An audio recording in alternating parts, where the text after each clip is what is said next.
so happy. I just picked up my passport at the passport agency. I got it expedited because I'm gonna be in Canada this weekend, and Bruiser chewed up my last one, so I had to get an entire new one. You had to just like pay for a whole new one, and say yours was like lost because, well, it's in Bruiser's stomach. So got my passport, $195 later, lol.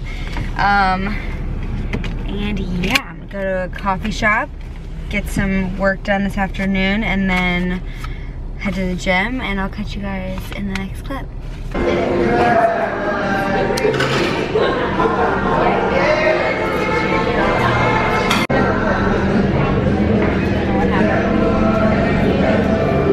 Alright, we are at Drink 150. We just got breakfast, and I've done a horrible job vlogging, but I'm obviously in Toronto, and I got the drink breakfast. I'm probably not going to eat any of the meat. Honestly, I really just wanted the cornbread and scrambled eggs. I will show you guys my food. So we've got scrambled eggs. I think those are home fries, bacon, and delicious freaking cornbread. Alright, you guys, I'm so sorry for literally getting like zero footage in Toronto.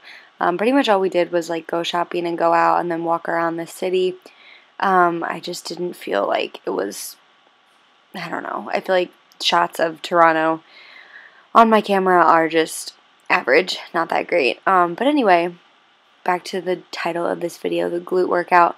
For me, I'm sure a lot of you are expecting me to say this, that the number one thing that I think is most important on glute day is activation, and for me that absolutely means having a resistance band like the blue one that I have around my legs, around my knees, or sometimes around my ankles. It just depends on the exercise, but usually right around my knees.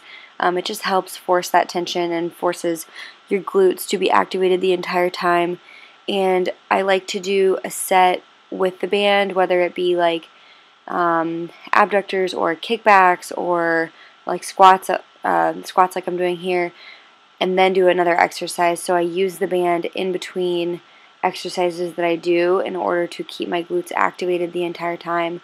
That way my quads or my hamstrings don't take over when I'm really trying to activate my glutes. So every single exercise you're seeing here, you're seeing like a hip thrust or a deadlift or a Bulgarian split squat. I'm using my band in between those exercises in order to keep my glutes totally activated. You're seeing me do split squats here.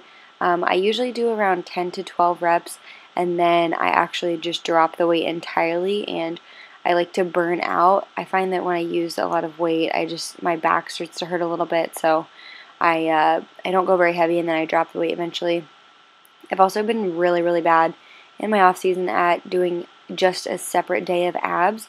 So what I have found works for me is honestly just incorporating ab exercises in between my exercises, or doing them first, because it's really the only way I am going to do them. It's just, for me personally, it's really super difficult to like want to train my abs when I feel a little fluffier, but you know, it is totally necessary to do that so that when you do lean down, you do have more abdominal muscle there and you do look leaner.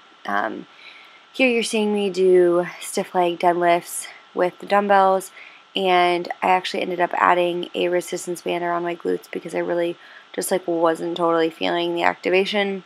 Even though I was supersetting, my glutes were kind of just tiring out, like they were fatiguing too much to the point where they weren't becoming activated. So when that happens, I just grab the resistance band and throw it around whatever I'm doing if I can, unless it's something like these abductors, which are literally specifically a glute exercise.